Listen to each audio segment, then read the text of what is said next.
Public issue of shares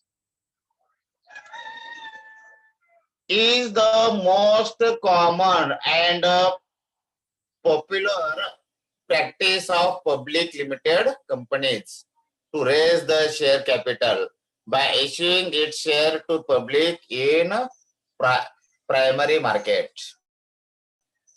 म्हणजे हे जे शेअर्स आहेत ते शेअर्स मार्केटमध्ये सर्वांसाठी खुले केले जातात. मार्केटमध्ये ते कुणी खरेदी करू, मेल फिमेल कुणी असो, कोणत्याही कास्ट असो, अलग लक्षात, त्या सर्वांसाठी हे मार्केटमध्ये इश्यू केलं जातं. Following procedure is followed by the company to issue it share to public. आता हे प्रोसिजर आहे. काय प्रोसिजर आहे ते टाका हेडिंग. काय काय प्रोसिजर आहे पब्लिकला इश्यू करत असताना, काय काय आहे प्रोसिजर. आता बघा, ज्यावेळेस आपल्याला कॉलेजमध्ये ऍडमिशन घ्यायचं असतं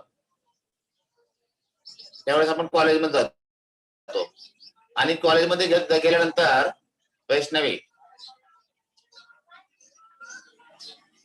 कॉलेजमध्ये गेल्यानंतर आपण तिथं जातो, विचारतो आणि ते आपल्या समोर एक प्रॉस्पेक्ट देत असतात. देत असतात नाही, देतात का नाही कॉलेजमध्ये गेल्यानंतर.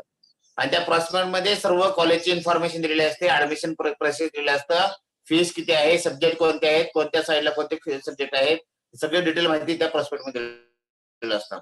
आणि त्या प्रॉस्पेक्ट सोबत एक ऍप्लिकेशन देखील असते का नाही कॉलेजमध्ये गेल्यानंतर. आणि ते ऍप्लिकेशन पुन्हा भरून आपल्या कॉलेज पण सबमिट करायचं असतं. सेम प्रोसिजर हे कंपनीचा इश्यू करत असताना कंपनी काय करते, एक प्रॉस्पेक्ट तयार करते आणि त्या प्रॉस्पेक्ट मध्ये कॉलेजची कंपनीची सर्व इन्फॉर्मेशन देत असते. कंपनी किती वर्षापासून काम करत आहेत, कोणत्या स्वरूपाचं काम करत आहेत, मॅनेजिंग डायरेक्टर कोण आहेत, त्यानंतर त्याचं शेअर कॅपिटल किती आहे, कोण, त्याचं टोटल त्याचं वाटचाल कसं चालू आहे, पुढे भविष्यात वाटचाल कसं होणार आहे, त्यासोबत एक प्रोजेक्ट रिपोर्ट दिलेला असतो. अशा सगळ्या गोष्टी माहिती त्या प्रॉस्पेक्ट मध्ये दिलेल्या असतात. म्हणजे ही सर्व माहिती वाचून लोकांनी जास्तीत जास्त आपल्या बिझनेसमध्ये किंवा कंपनीमध्ये इन्व्हेस्टमेंट करावा त्याचा उद्देश असतो. बघा, इश्यू ऑफ प्रॉस्पेक्ट्स. कळालं प्रॉस्पेक्टस इश्यू केलं जातं.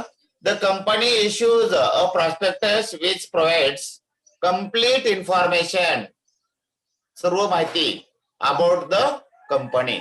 त्या प्रॉस्पेक्ट मध्ये कंपनीबद्दल सर्व माहिती दिली जाते.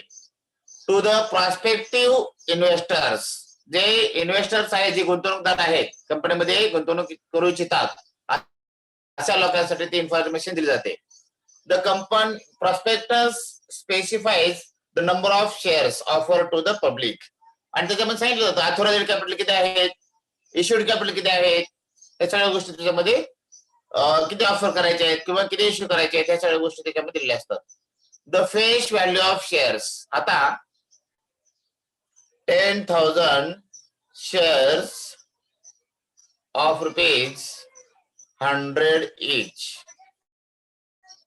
असं एकूण 10 लाख रुपये कॅपिटल झालं. म्हणजे आता इथं बघा शेअर्स किती आहेत ऐश्वर, एक्झाम्पल मध्ये मी घेतलेल्या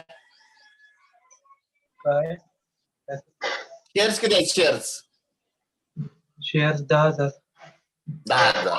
एका शेअरची किंमत किती आहे, 100 रुपये. 100 रुपये. एकूण कॅपिटल, शेअर कॅपिटल किती आहे, काय एकूण शेअर कॅपिटल किती आहे, 1 लाख. 10 लाख. 10 लाख. हा, आता हे जे 100 रुपये आहे ना, हे 100 रुपये फेस व्हॅल्यू आहे. कोणती व्हॅल्यू, फेस व्हॅल्यू. एका शेअरची किंमत जी दिलेली असते ना ते फेस व्हॅल्यू म्हणजे मूळ किंमत. एका शेअरची किंमत 100 रुपये आहे. मी तर तुम्हाला हे जे सांगत होतो फेस व्हॅल्यू कशाला म्हणायचं, जी शेअरची किंमत आहे त्या शेअरच्या किमतीला फेस व्हॅल्यू म्हणायचं. आता फेस व्हॅल्यू किती, 100 each. And the amount to be paid on application. ऍप्लिकेशनला किती भरायचे, अलॉटमेंटला किती भरायचे, आणि कॉल्स किती कॉल्स आहेत पुढे, first calls second call, third call, fourth call वगैरे वगैरे जेवढे कॉल आहेत तेवढे हे सगळे इन्फॉर्मेशन त्या प्रॉस्पेक्ट मध्ये दिलेले असते. ओके, लिहून घ्या, लिहून घ्यायचं सगळ्यांनी.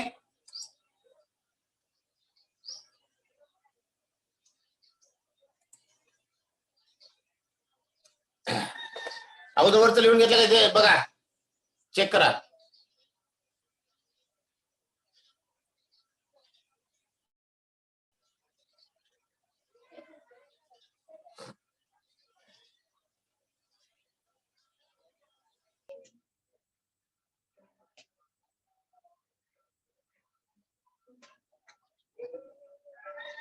ऑफ शेअर्स,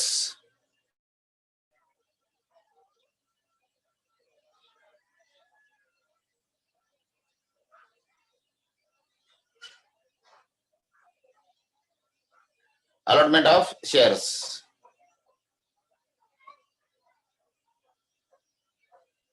ज्यावेळेस कंपनीकडे अर्ज येतात ना, ऍप्लिकेशन आल्यानंतर स्क्रुटनी होत असते, म्हणजे तपासणी होत असते ऍप्लिकेशनची. आणि ज्या लोकांनी पुन्हा शेअर्स सेकंड स्टेज असतं अलॉटमेंटची,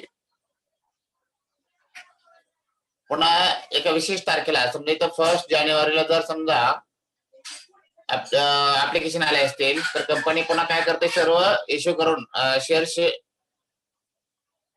वाटप करायची एक विशेष तारीख देत असते. समजा इथं 1 मार्च, 2 महिन्यानंतर, 2 महिने समजा त्याला पिरियड लागलं ऍप्लिकेशन शॉर्टनी करायला किंवा स्क्रुटनी करायला, आणि कंपनी पुन्हा अलॉटमेंट करत असताना एक विशिष्ट रक्कम मागवत असते. काय म्हणले बघा, अलॉटमेंट लेटर्स आर सेंड. जे अलॉटमेंट लेटर आहे ते सेंड केलं जातं to the those who are allotted, ज्यांना शेअर्स अलॉट करायचे त्यांना. Certain number of share while regret letter is sent to those who have not allotted. ज्यांना शेअर्स दिले जात नाही त्यांना लेटर पाठवले जात नाही. and share and their application money refunded. आता काय असतं सांगा, समजा 10,000 कंपनी शेअर्स इश्यू केले आणि तिथं 12,000 ऍप्लिकेशन आले, शेअर्स इश्यू केले 10,000 आणि ऍप्लिकेशन आले 12,000, म्हणजे 2,000 एक्स्ट्रा आले का नाही. हे 2,000 एक्स्ट्राचे त्यांना शेअर्स दिले देत नाही कंपनी, त्यांची रक्कम परत देऊन टाकते. लेटर पाठवत नाही त्यांना, डायरेक्ट रक्कम देऊन टाकते परत. काय म्हणले, who have not allotted any share and their money, जी अमाऊंट त्यांना परत देऊन टाकते. On shares being allotted, shares allot केलेले आहेत, वाटप करायचे आहेत. द सेकंड इन्स्टॉलमेंट म्हणजे ऍप्लिकेशन नंतर सेकंड इन्स्टॉलमेंट, कोणतं, allotment is demanded. It is called allotment money. जे सेकंड इन्स्टॉलमेंट मागवलं होतं त्याला अलॉटमेंट म्हणलं जातं. सेकंड इन्स्टॉलमेंटला अलॉटमेंट लिहून घ्या. त्याच्यानंतर कॉल्स ऑन शेअर्स हे पण सांगतो आणि पुढं स्टॉप करतो.